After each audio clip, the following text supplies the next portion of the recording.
Coach John here. I'm all about helping business owners make the right moves for their business. Welcome to Owner Insights from our Better Business Results show. This is where we share guest insights on their lessons learned from owning their own business.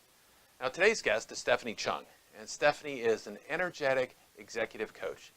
And she shares that everything she tells her clients is something that she's learned herself, something that she's had the pleasure of experiencing. I'll be back after the clip with your action items.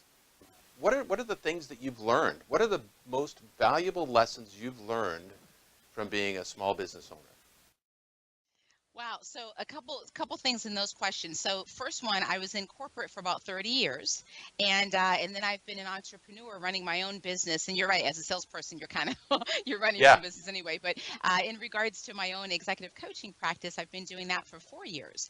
And the things that I've learned, especially when it comes to running my own coaching practice, or any business for that matter, it's the same thing I actually tell my customers and my clients and even prospects is, business is fun, and luckily I've got a thriving business, so I'm super excited about it, but it's a grind sometimes, right? So one of the things that I've learned is you got to learn how to embrace the suck.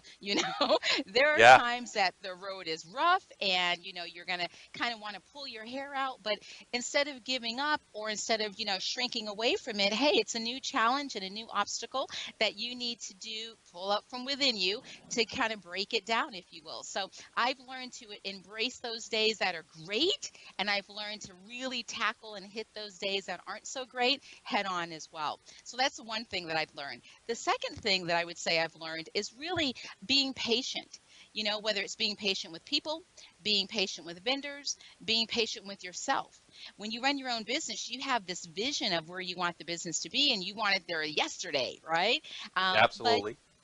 but when you think about something that you're building, especially if you're building it for a lifetime, or you're building, the heritage for your family, or the longevity, or what have you, those things take time. And so all of us who tend to kind of step out on our own and open our own business, a lot of times we're overachievers, and we just want stuff like now, right?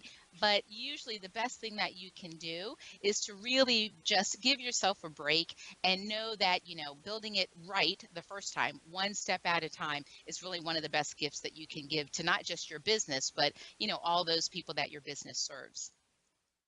So I just love Stephanie's energy. And she makes embracing the suck sound kind of like fun, like a challenge. Maybe not so much.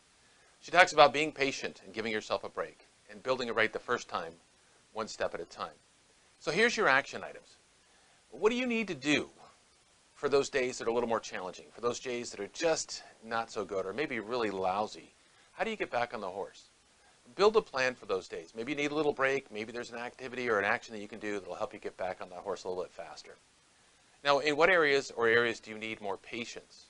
If you were to do a stop and reassess, are there some things that you've done in the past that if you had had a little more patience, you would have had better results? And number 3, do you have a plan, or are you just go, go, go? So where do you need to slow down so you can go fast?